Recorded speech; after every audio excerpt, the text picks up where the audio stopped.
Let's roll.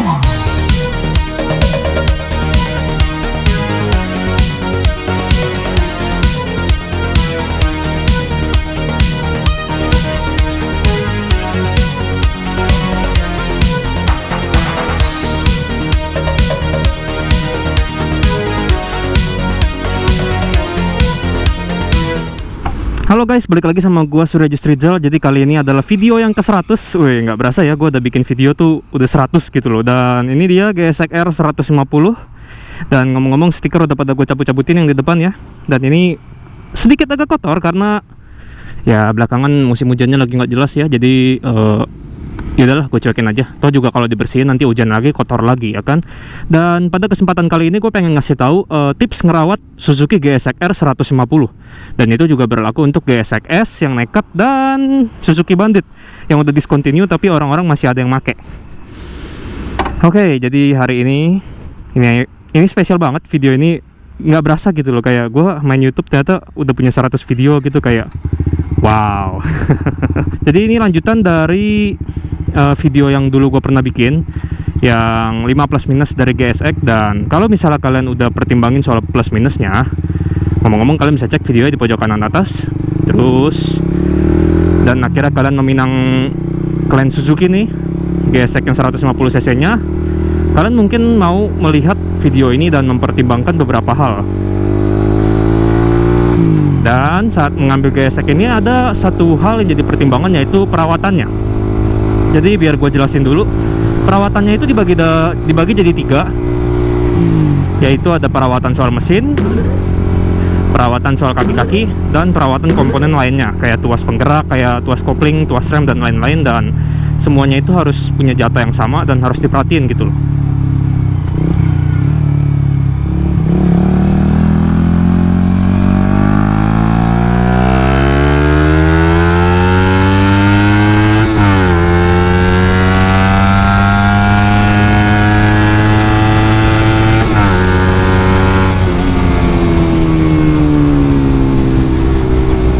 Wih, udah lama banget ya gue nggak geber-geber. Oke, jadi ngomongin soal sektor mesin. Jadi soal sektor mesin itu sebenarnya perawatan GSX ini terbilang cukup mudah. Karena yang paling pertama adalah hal yang harus kalian perhatiin adalah penggunaan oli. Si GSX ini jujur aja mesinnya nggak rewel, tapi kalau sampai telat ganti oli atau salah pakai oli, mesin ini akan ya cepat aus, mulai dari ring sehernya, mulai dari sehernya itu sendiri. Dan itu gue udah sering lihat beberapa kejadian gitu loh. Dan menurut gue sangat ya menyedihkan, cuman gara-gara oli yang harganya nggak seberapa tapi motor jebol total gitu loh. Dan yang paling disayangkan lagi adalah hal lainnya selain oli, yaitu filter oli. Karena beberapa user GSX di luar sana itu ada yang pelit banget soal filter oli. Padahal kalau dipikir-pikir padahal kalau dipikir-pikir filter olinya Suzuki tuh nggak sampai 20.000, itu cuma 7.500 kalau di harga bengkel resminya. Jadi menurut gua kayak saat kemarin gua ganti oli ya, gua ngeliat tuh kayak pemakaian oli gua, ngomong-ngomong oli yang gua pakai X-Star R9000 itu sebenarnya bikinan Idemitsu tapi di rebrand ulang jadi merek Suzuki. Dan gua salvok ya. Lihat Suzuki Jimmy bagus banget anjir. Dan gua pakai oli R9000 itu sejauh 2000 km. Itu pun filter olinya di bulan kemarin gue udah sempat ganti. Dan saat gue cek lagi filter olinya yang ada di motor ini pas kemarin ganti oli tuh hitam banget. Wow, gue sempat mikir gitu loh, ini menggunakan logika gue sendiri gitu ya. Apa kabar orang-orang di luar sana yang mungkin kalau ganti filter oli bisa setahun sekali atau setengah tahun sekali, itu gimana ya? Gue nggak habis pikir. Terus juga soal komponen mesin, kita masih bahas soal throttle body, terus sensor IACV-nya ya, ya kurang lebih begitulah, yang harus dibersihin rutin setiap 3 bulan sekali atau setiap servis kedua. Misalnya servis ini sekarang ganti oli, ya kan, nanti pas bulan depan mau ganti oli lagi, nah servis TB-nya dibersihin. Jadi kayak ya dua kali ganti oli servis TB lah. Nah, TB-nya ini wajib dibersihin kalau misalnya si GSX ini tuh kalau misalnya pagi-pagi lagi langsam gitu kan, kalian baru nyalain cold start gitu kan, RPM standarnya si GSX ini kan ada di 1000 lebih, mungkin 1200 atau 1500. Nah, kalau misalnya RPM-nya udah nggak stabil gitu ya, dan RPM-nya ada tepat di bawah angka 1000, itu kondisi tekanan anginnya udah mulai kurang. Jadi TB-nya harus dibersihin, dan ya kalian harus sering-sering kontrol soal kebersihan throttle body itu, karena itu ngaruh banget sama performa motor kita di jalan. Terkhusus buat GSX ini TB-nya cepet banget kotor. Entah pakai filter ori, entah pakai filter racing, itu gampang banget kotornya. Karena TB-nya juga gede sih. Ini kan standarnya 32 mili loh.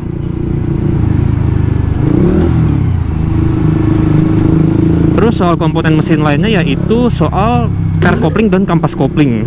Jadi sebenarnya pair coupling dan kampas kopling itu sifatnya tahunan ya, bisa 2 tahun atau 3 tahun baru habis kalau pemakaiannya bersih gitu loh. Weh. Tuh main sepedanya barbar banget ya. Ya udah hiraukan aja lah, bodo amat. Kalau ada kenapa-napa gue nggak peduli juga.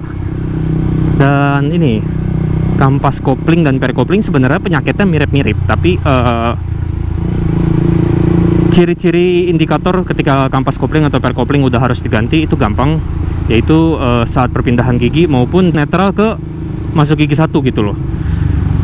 Ya ciri khasnya tuh kayak ngeden gerung-gerung gimana gitu. Mungkin kalian yang punya motor matic di rumah, kalau misalnya punya kayak kampas ganda atau persentrinya udah mulai kemakan, itu kan pasti gerung banget tuh di bukaan gas pertama. Nah, di motor kopling pun juga sama. Jadi bukaan gas pertamanya kayak agak ngeden gimana gitu, kayak lama banget. Nah, itu kalian udah wajib cek pair kopling sama kampas kopling. Jujur aja kampas koplingnya si GSX ini harganya lumayan, 250 ribuan lah kurang lebih. Tapi pair koplingnya masih terjangkau. Dan kalau untuk pair kopling sih gue lebih menyarankan si GSX ini dikasih pair koplingnya Shogun FL, karena ya walaupun sedikit agak keras tapi pairnya enak, agak nendang-nendang gimana gitu ya. Jadi kalau buat akselerasi masih oke. Terus peranti lainnya yang kalian harus perhatiin saat ngerawat GSX ini adalah busi, filter udara, sama kalian punya fuel pump ya. Jadi gue sih sebenarnya nggak menyarankan buat pakai GSX ini terus bensin dicampur-campur, enggak sama sekali, karena fuel pump bakal cepet kotor. Dan jujur aja fuel pump ori GSX ini mahal banget, seriusan. Ouch, ngeri ketabrak gua. Fuel pump orinya mahal. Terus soal busi, nah soal busi jangan pakai sembarangan busi. Soalnya gini, gue tuh pernah nemuin beberapa orang di grup Facebook itu yang pakai busi motor lain, bukan busi spesifik buat GSX. Ingat loh, GSX ini pengapiannya cukup besar dan limiter mesinnya juga beda sama motor-motor yang ada di pasaran lainnya gitu loh. Jadi untuk busi, saran gue kalau emang nggak ada uang buat beli busi iridium, beli aja busi standar GSX-nya, itu juga udah bagus kok. Ayo.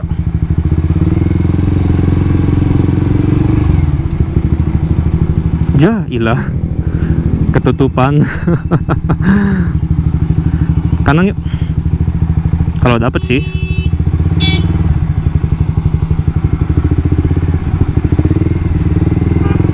Thank you.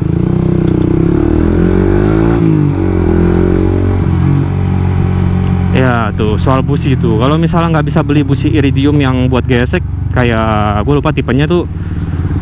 Kalau di gue ya, gue tuh makanya Breeze X-Line, itu harganya 195.000, lumayan mahal tapi awet.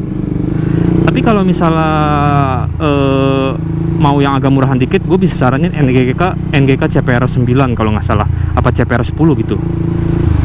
Itu lumayan, ini brionya tuh lucu ya, maksudnya mungkin dia biasa bawa motor kali ya, jadi di kiri terus, padahal harusnya mobil kan di kanan.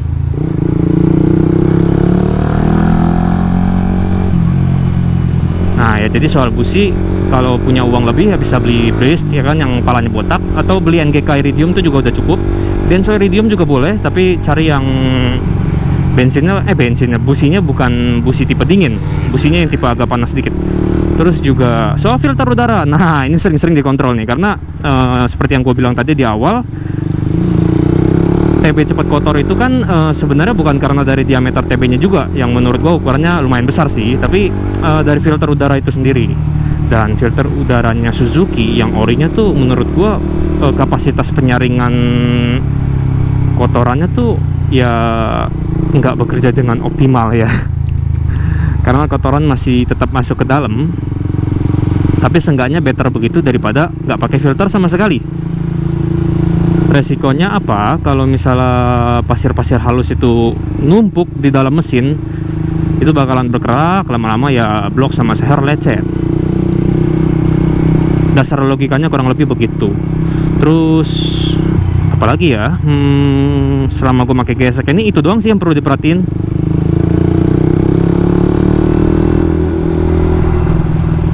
Terus juga kalau soal mesin ya kurang lebih segitu aja sih yang bisa gue ceritain sama kalian. Terus ngomongin soal perawatan kaki-kaki. Nah, sedikit gue kilas balik atau gue ceritain ulang. GSX ini tuh rangkanya kecil, terus juga jujur aja suspensi depannya ini bukannya yang tadi ya. Kok cepet banget jalannya. Dan juga waduh gue kaget cok.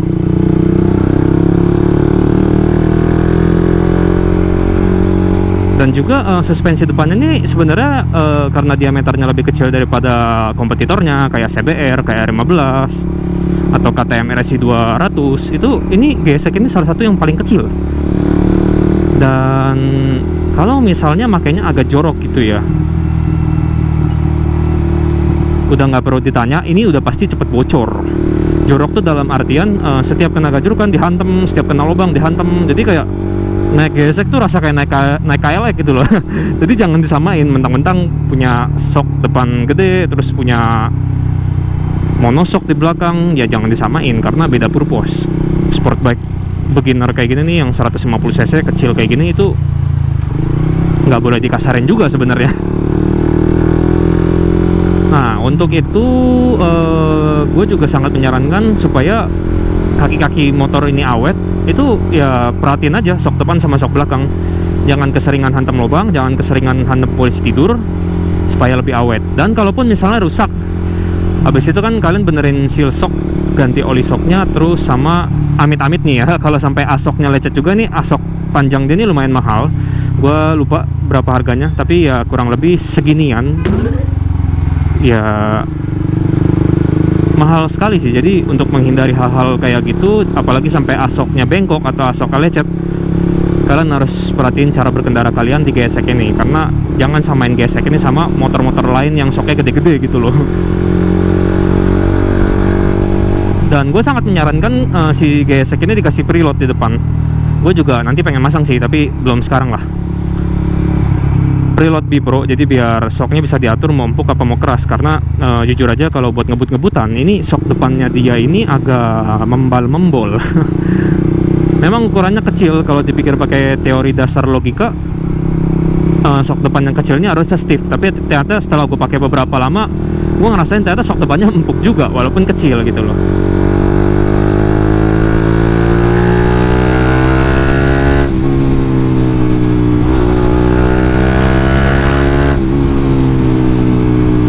Begitupun juga dengan shock belakang. Memang shock belakangnya gua bisa bilang di tengah-tengah lah.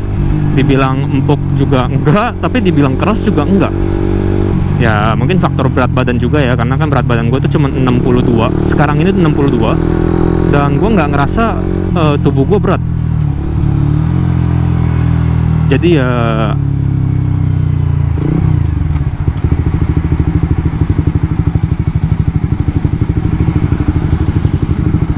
ya shock belakang juga mirip halnya dengan shock depan. Itu pemakaiannya jangan jorok supaya nggak bocor, karena jujur aja shock belakangnya juga mahal. Terus soal roda, dan soal roda ini sebenarnya ya mirip-mirip kayak motor lain, yang dimana perawatannya juga mirip. Jangan sering hantam lubang, jangan sering hantam gajrukan, karena lahar roda ini sebenarnya bearingnya murah, tapi ada efek lain yang dimana kalau misalnya kalian sering hantam lubang itu kan lama-lama bearing di roda hancur. Ketika bearingnya udah hancur dan kalian tetap pakai terus-terusan motornya, itu velgnya bakal penyok. Jadi ya sebenarnya gue bilang velg gesek ini cukup kuat, tapi ya untuk antisipasi kan nggak ada salahnya gue ceritain ke kalian supaya kalau kalian yang punya gesek atau yang beli gesek nanti ya, kalian bisa pikir-pikirin lah untuk pakai motor ini supaya lebih kalem aja gitu loh. Speeding silahkan, memang motor ini sangat gua setujui, enak dipakai buat speeding, tapi ya lihat-lihat jalan juga, jangan jalan jelek pakai speeding, jalan tanah pakai speeding, hancur bentaran motor.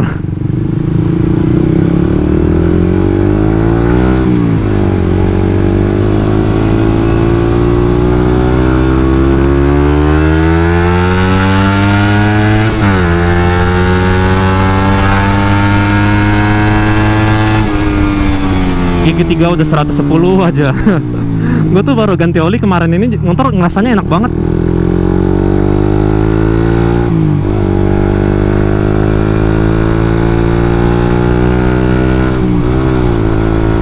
Terus juga perawatan kaki-kaki selain lahar dan velg itu sendiri, selain suspensi depan belakang ya, ada satu lagi sebenarnya. Gue nggak tahu apakah rantai ini termasuk ke dalam kaki-kaki atau transmisi. Karena kalau masuk ke dalam transmisi harusnya gue bahas di awal gitu loh. Jadi rantai gesek ini sebenarnya menurut gue itu bagus karena dari bawaannya udah o-ring dari Takasago atau RK Chain kalau misalnya kalian lebih umum lah bahasanya. Mungkin kalian pernah dengar rantai merek RK Chain, dan bawaan si Suzuki gesek ini udah bagus banget. Tapi ada tapinya nih. Pelumasan rantainya itu harus rutin gitu loh. Gue tuh pernah eksperimen, jadi kan waktu itu sabar, ini kenapa? Oh, bisa pas di tengah jalan ya. Jadi rantai si gesek ini itu menurut gue walaupun udah o-ring, walaupun dia bikinan Takasago atau RK Chain, ini dia tuh kalau nggak dilumasin dalam jangka waktu 1 atau 2 minggu itu rantainya bakal kering dan kaku. Itu berlaku buat gesek baru atau gesek lama. Jadi kalau gue pribadi, gue tuh seminggu sekali gue monitor dari tingkat kencengan rantainya. Kalau misalnya kekencengan gue kendorin dikit, terus kalau misalnya terlalu kendor ya gue kencengin. Tapi jangan lupa untuk dilumasin juga. Nah untuk alat pelumasnya sendiri sih ya gue beli yang ada di Indomaret gitu. Chain loop yang ada di Indomaret yang semprot itu bener-bener praktis banget. Ini gue nggak di-endorse ya, tapi gue memang beli karena gue butuh gitu loh. Gue nggak mau sampai amit-amit kejadian gitu kan, lagi speeding rantai putus gara-gara apa? Nggak dilumasin. Padahal pelumas itu nggak sampai 40.000 sekaleng, dan itu bisa dipakai kurang lebih 6 bulan atau 5 bulan kalau misalnya makanya hampir tiap minggu gitu loh. Jadi ya sebenarnya banyak hal-hal kecil yang menyebabkan gesek ini rusak. Tapi asal kita bisa perhatiin, asal kita bisa take care gitu kan, motor ini bukan jadi masalah. Karena menurut gua di antara 3 motor kompetitor ini yang paling awet sih. Ya jujur aja temen gue juga punya ada R15 sama CBR, tapi setelah gue bandingin perawatan mereka, cara mereka ngerawat motor, ya kurang lebih kan 11-12 sama gue kan kalau motor udah nggak enak dikit pasti gue langsung ngelatiin. Ya mereka juga sama kayak gue, tapi tingkat kerusakan part-part di CBR atau R15 itu lebih cepat rusak ketimbang di GSX. Jadi ya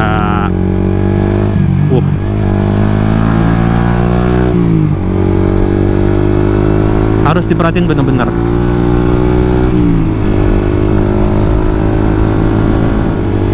Oh iya, sama gue lupa kasih tahu, ini masih seputar soal kaki-kaki sih. Komstir, jujur aja komstir gesek ini juga ngikutin stangnya ya. Stangnya kan kecil bentuknya. Terus juga kalau makanya jorok ya, seperti yang gue bilang tadi, ada jalan jelek dihantamin semua, itu komstir juga gampang banget kenanya. Karena sebenarnya kan basic dari geometri si gesek ini kan under yoke ya kan ya, sehingga tumpuannya ada di depan semua. Jadi ya kinerja komstir beda sama motor biasa yang stangnya di atas tangki atau di atas setara dada kita gitu loh, itu beda. komstir yang letaknya di bawah kayak gini nih, di bawah segitiga, itu punya kinerja yang lebih berat. Jadi kalau perawatannya nggak diperhatiin atau pemakaiannya jorok, komstir ini cepet banget kenanya. Seingat gua komstir ini tuh harganya 120.000, tapi ya biasanya tuh ongkos buat bongkar pasangnya lumayan, bisa 70, bisa 100, tergantung bengkel. Dan kalau misalnya udah ganti komstir gesek, kalau perawatannya benar, ini cukup awet. Karena komstir gue yang sebelumnya aja itu 5 tahun loh baru rusak. Dan itu terakhir rusaknya sama gue ya karena emang udah umurnya gitu loh. 5 tahun nggak pernah ganti komstir kan motor ini. Itu awet banget. Dan ya kalau dihitung-hitung motor ini tuh baru ganti komstir 2 kali. Dari 2017 motor ini ada, makanya awet banget. Jadi pemakai sebelumnya tuh cukup apik lah. Dan gue juga nggak jorok juga makanya gitu loh.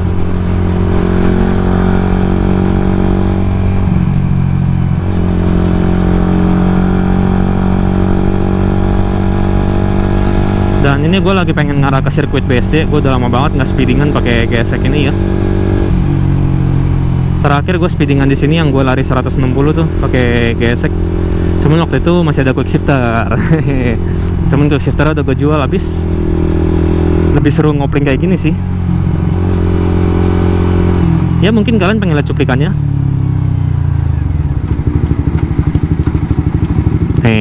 Ada gajrukan tuh. Jangan dihajar mentang-mentang sport bike, monoshock. Terus shock depannya 2 lumayan panjang dan agak besar daripada motor biasa. Jangan mikir kayak gitu.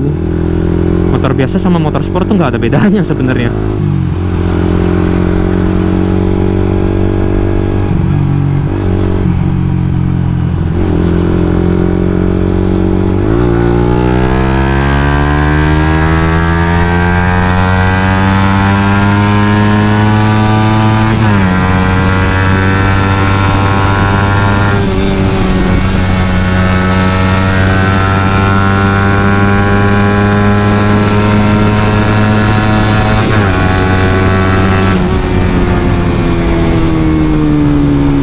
Gila, habis ganti oli enak banget ya.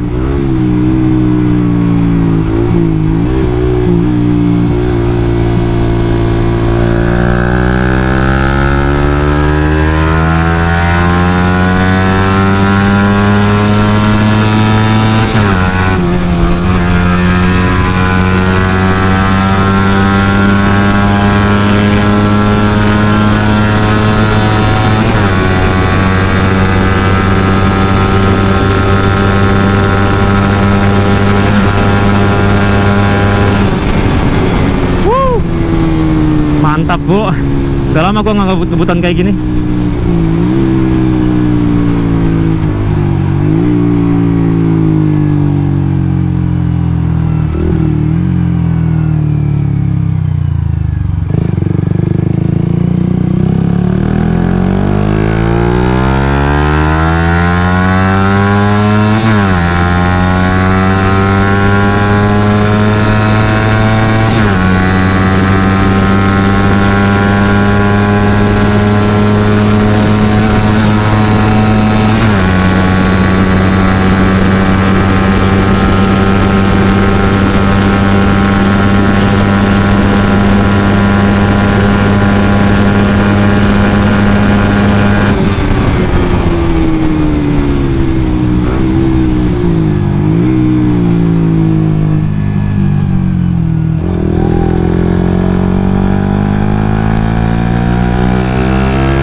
Banget.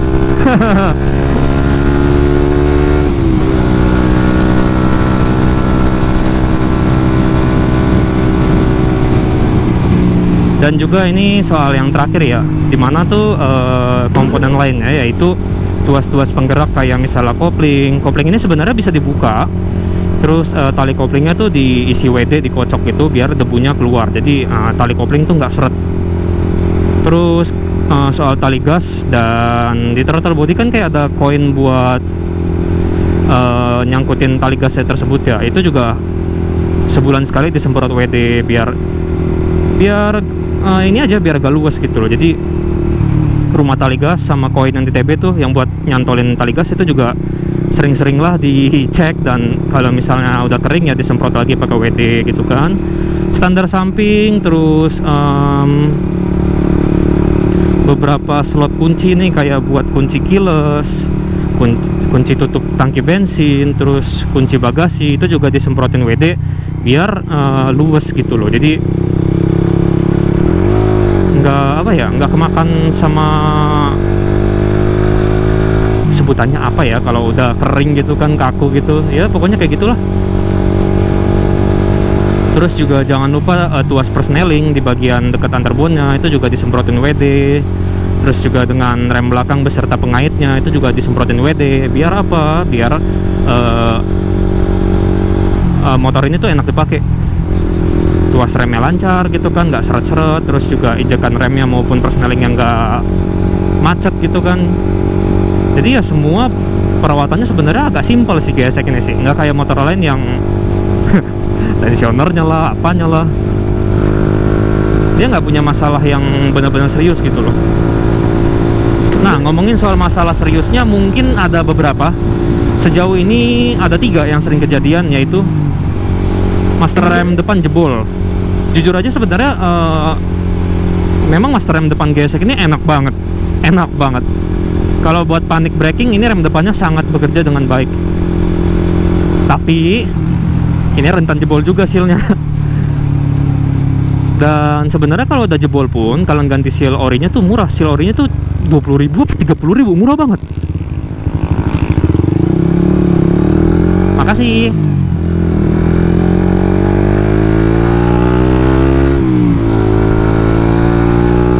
Dan kalaupun kalian malas ganti sealnya ya tinggal beli master rem baru kiri kanan gitu kan.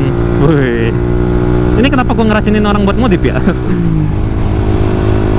Tapi ya kurang lebih begitu. Terus yang kedua soal seal water pump. Dulu gue udah pernah cerita di video sebelumnya, yang ini nih kalian bisa cek.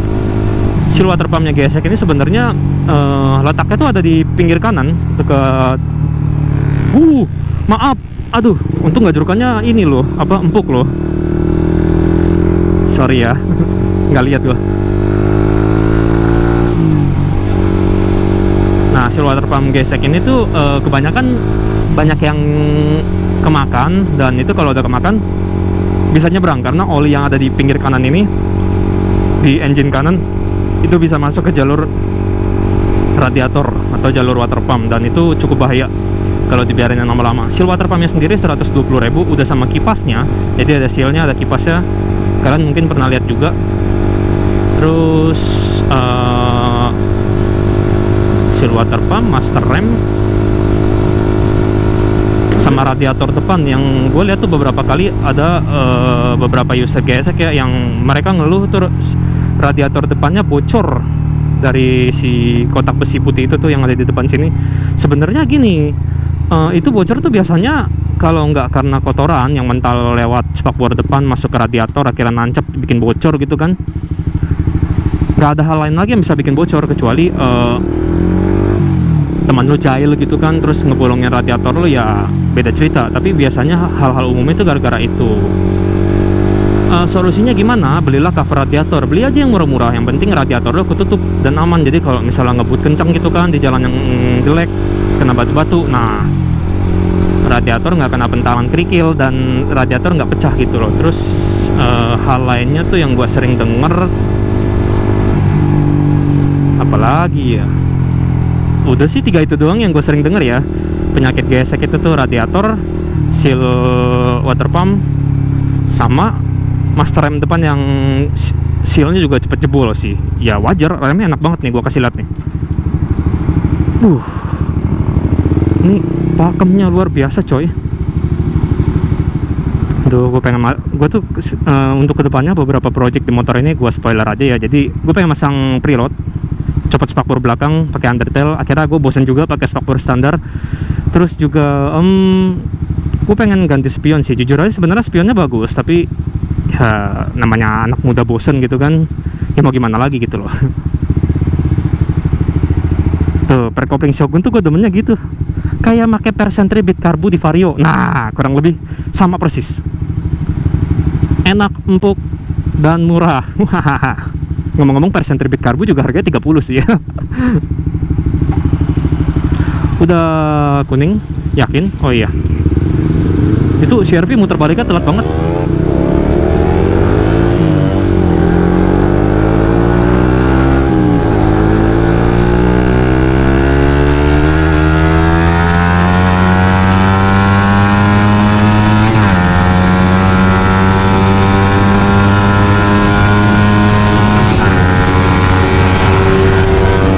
Anjir, disalip MT25.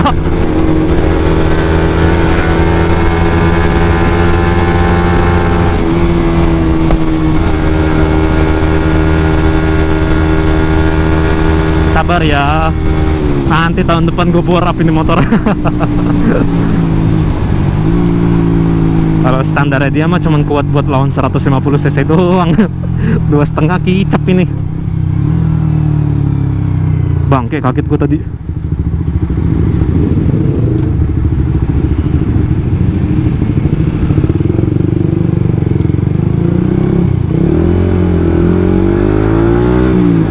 Ya jadi kurang lebih segitu aja yang bisa gue ceritain sama kalian. Semoga kalian yang udah ambil GSX nih ya, kalian bisa dapat sedikit pencerahan dari gua. Dan gua Surya Justrijal, gua pamit undur diri. Jaga kesehatan kalian, jangan sampai sakit atau gimana-gimana, karena kesehatan itu juga penting buat kalian. So, sampai jumpa di video berikutnya dan